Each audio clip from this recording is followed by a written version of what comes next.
Get the perfection thing out of your head. A lot of people know, I want to be the perfect dad, this and that. I'm going to suggest you eliminate that perfection thought process. Let's think about intention. Welcome to the Dad Central Show, the podcast that helps overwhelmed dads conquer stress, build confidence, and become the father their family brags about. Join Drew Solon, a leadership coach and father of 5, and Ed Gow Jr., a fatherhood advocate and contributor to the Good Men Project, as we guide you through the journey of fatherhood.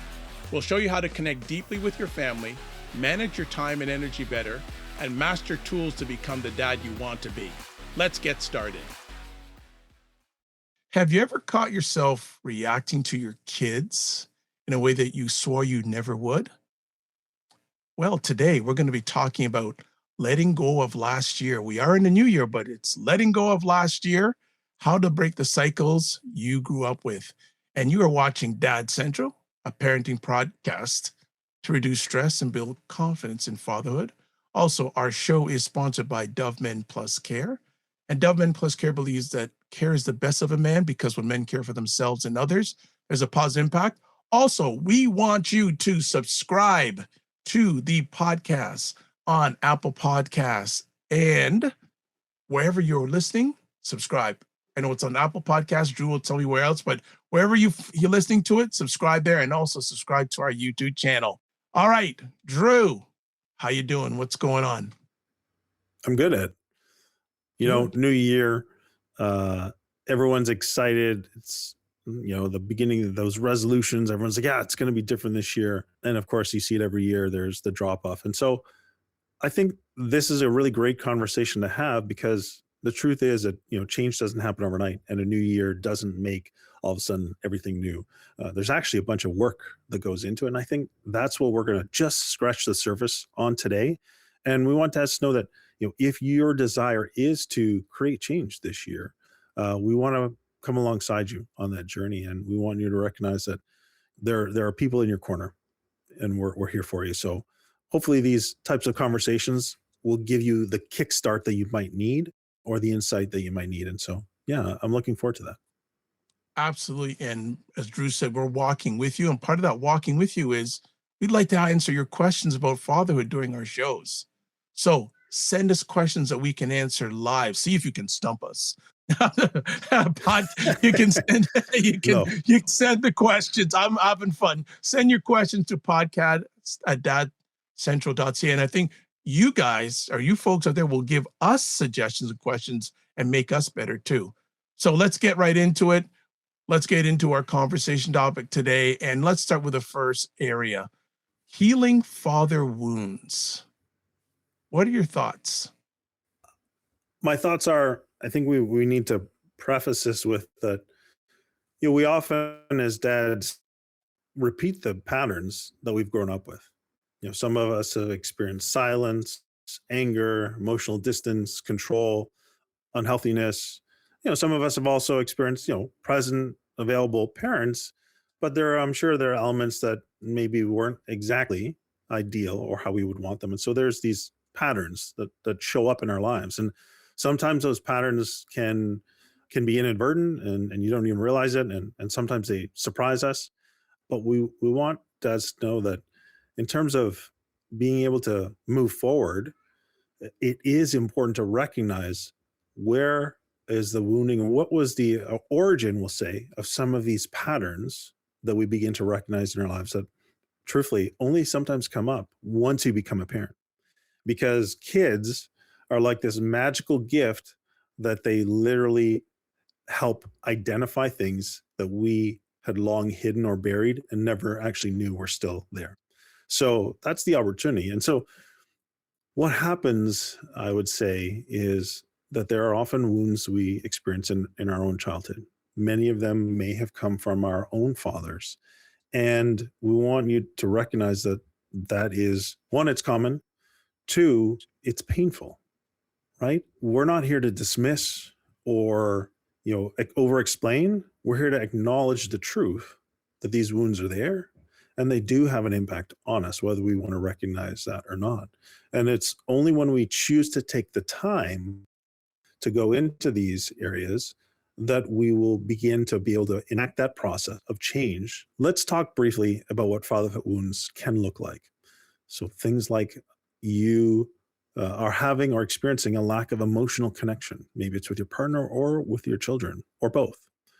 Maybe you see yourself as the disciplinarian and you are disciplined in a harsh way, and now you're disciplining your children in a harsh way. Maybe you had an absent or inconsistent father, and what you're finding now is that there's a pattern of absence or inconsistency popping into your fatherhood. Or maybe you've got, this intense pressure that you're putting on yourself to show up as like a perfect dad, or to provide, in significant ways that are just you are heaping piles of pressure on yourself. These are some ways that we'll see the father wound can show up in our own fatherhood. But those are some of my thoughts, Ed. What can you add to this? Yeah, and thank you. It's a great foundation for us to go deeper in this for a few moments. There are unhealed wounds that can show up in fatherhood, and some of them can be overreacting, shutting down emotionally, fear of being close. But Drew and myself, we want to reframe this and look at it this way. Healing isn't weakness, it's leadership. I love that. Healing isn't weakness, it's leadership. And then for all our family out there, you don't heal for your dad. You're healing for your kids and yourself. I think those are two strong statements there. Healing isn't weakness, it's leadership. And you don't heal for your dad, you heal for your kids and yourself. What did you need from your dad that you didn't get? Think about that. Drew, anything else before we move further with that? Yeah. That question that Ed posed, it may take you down a path of you become angry. You may become resentful because like my dad didn't give me these things and I really wanted them. I want you to also recognize that's normal. That is part of the process to actually heal. You have to experience the pain. And if if that's what you're experiencing, I'd say that's positive because you're actually choosing to go deeper into it. And that's going to help you become better. It's going to help you begin this process of healing. I think of John Smith Baker, who was a guest on our podcast, almost 2 years ago now. And he wrote a book. It's called Man Enough to Forgive. And this is directly in line with this idea of healing that father wound. And forgiveness is one of the keys that unlocks your own healing. It may feel counterintuitive or sound counterintuitive if you're not familiar with or aligned with forgiveness as an important value. But the truth is that is one of the most powerful ways to heal the fatherhood is to find ways to forgive. And forgiveness is not wiping away the fact that damage has been done. It's making a choice that you're going to free yourself from the harmful effects of the feelings that you're still harboring. When the only person that's hurting is you. Anyways, I just wanted to mention that because I think that's a great resource for dads in this process of healing the fatherhood. And as I said, we're just scratching the surface here, but hopefully with things that dads can take away and begin working on their own. All right, let's move on to our next topic, understanding your triggers. Yeah, so this is really about taking that pattern recognition even further. So a trigger is essentially a moment when your emotions spike faster than your mind can really control you. You say your logic, right? It's that instant reaction to something, right? Maybe your child is disrespectful and has a real bad attitude, and it's at the end of a long day. You've been dealing with disrespect at work. You've missed some deadlines and things are feeling like they're piling up, and you don't have enough mental bandwidth, and all of a sudden your kid's disrespectful, and you just snap at them. That's an example of a trigger, right? And other things could be defiance, right? Children, their authority, or they're challenging your authority or some other aspect of their defiance, and that can trigger you. Often feeling ignored or unappreciated. One that I think is important as well is often rejection. Rejection can often be a common parenting trigger as well. And so, the one thing that we want to talk about and why are we bringing this up is because triggers are often connected to some of our childhood experiences, often our painful childhood experiences. And we essentially, we have this memory, but our memory is not in our conscious mind. It's almost more in our body and in our emotions, right? And so when that trigger is pushed, essentially we react because it's almost, as I said, it's subconscious and in those emotions as opposed to in our conscious mind. And so one, just being aware that we all have triggers. Two, acknowledging that if a trigger happens, it's actually an opportunity for you to identify, well, what's deeper, what's going on there. And three, there's ways to shortchange, we'll say, that reactive cycle and learn to actually respond even when we're triggered. And the way you do that is something we've talked about before, which is our stop, drop, and breathe. And this is when you notice that you are starting to get agitated or irritated or frustrated, or you're having these bigger feelings. You simply stop, what you're doing. And it's often usually in interactions with our children. We stop what we're doing. We drop our agenda or the thoughts, or we're like, we need the next step to happen, or we need this defiance to stop, or we need this behavior to shift. Drop that agenda of what you want to see happen and then begin breathing. Just taking a nice deep breath, and ideally 3 to 5 deep breaths, because that breathing is the only way to actually shortchange that automatic reaction and change our physiology from that hyperreactive one to be more conscious and using our actual brain and logic as opposed to the emotions. So, anyways, we just wanted to share some of those key pieces around this idea of triggers and how it works. We do have a separate resource called the 7-Step Guide to Stop Yelling, or 7-Step to Stop Yelling Guide. And that goes much deeper into triggers and gives you another framework. So we'll add that as another resource in the show notes. Excellent. The only thing I'll add to Drew's great answer is I just say triggers aren't the problem. They're signals pointing to something unresolved. That's all I'll add to that. Let's go to creating new patterns. Yeah, Ed, why don't you talk a little bit about this, and then I can jump in where you need. Yeah, I again, and we talk about this a lot about perfection. A lot of people know I want to be the perfect dad, this and that. I'm going to suggest you eliminate that perfection thought process. Let's think about intention. Let's think about intention first, right? Again, I always say you don't have to be perfect all the time. You have to be perfect at the right time. So, new patterns, responding instead of reacting. How about apologizing to your kids? Hmm. Then expressing your emotions openly and setting boundaries without fear or anger, you know, and look at small daily decisions because one different response creates a new legacy. So if you look at all that framework, get the perfection thing out of your head. Let's think of intention. Let's think about consistency. Let's think about key things like if you're not responding instead of reacting, are you apologizing enough to your kids? And are you expressing your emotions openly and you're setting boundaries without fear or anger? Drew, what would you like to add? Yeah, I think this is really important. The concept of creating new patterns, this idea of creating healthier or better habits. And really where I go back to is years ago when I created Connected Dads. There was this framework that just began to surface as I thought about trying to break my own cycles and change and create new patterns in my own life.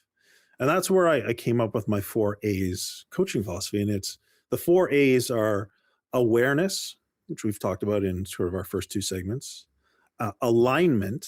And so alignment is really identifying the dad you want to be or the person you want to be, having understanding of your values, right? So you've got to get that clarity. Then it's activation.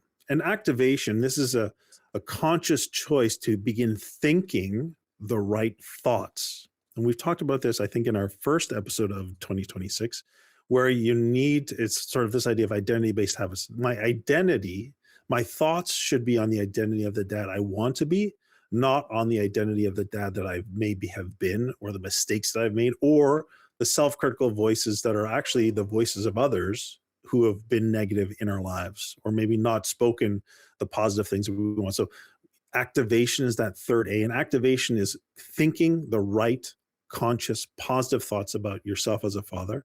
And the fourth one is accountability. Accountability is outside of yourself or establishing your own form of accountability. And often, another dad or a close friend, a coach, or a community where you can get that accountability for keeping the new thoughts and the new patterns ever present and moving forward. I feel like that's a powerful framework that I just want to share there, because I have seen that pattern in my life of awareness, then aligning my thoughts and my actions with what really I do want, then activating, continuing to think those thoughts, because when I make mistakes or I stumble, that self-critical voice has a tendency to jump in, and you need a way to counteract that. And then the accountability piece, knowing that there's an external, a person or group or process has been instrumental for me to change those patterns and become the calm, connected dad that I am. And so, anyways, I think those are built off of one choice applied daily as consistently as possible moving forward. It's not a massive big thing, it's just one choice. So, dads, you can do this by just making the one small choice and trying to repeat it day after day after day. And if you miss a day or two or three, that's okay. Just get back at it. What's that one choice? And keep trying at it. Yeah, no, I think it's a great way to round it out today. So let's review what we chatted about. We talked about healing father wounds. We also talked about understanding your triggers, and we closed it out with creating new patterns. So some key takeaways. You can't change what shaped you, but you can choose what shapes your children. Also, healing father wounds is an act of courage and leadership. Triggers reveal opportunities for growth, not failure. Also, new patterns are built one intentional choice at a time, and breaking cycles creates freedom. So, really, really important. And we also want to encourage y'all to let go of last year. Doesn't erase the past, it redeems it. I'll say that again. Letting go of last year doesn't erase the past, it redeems it. And also, you can honor where you came from without repeating it. And then finally, your kids don't need a perfect dad, they need a present, growing one. Drew, what resource do we have? I think you may have mentioned it earlier, but you may have a different one up your sleeve. Yeah, when it came to the triggers, I talked about the 7-step guide to calm or to stop yelling. But our resource for this month is going to be our Fatherhood Fundamentals email course. It's a free 3-lesson fatherhood course. You can get it at dadcentral.ca. Right there at the top of that page. Go ahead, put your email in, and you'll start the course. So that's our resource this month. Excellent. So as we close up, as always, we want to answer your questions about father during our show. So please feel free to email us at podcast@dadcentral.ca. So as always, want to say thank you for giving the most important thing, your time, to either listen or watch us. As always, don't just manage your time, manage your energy. Remember to give yourself grace, and we'll see you soon. Be well and keep the faith.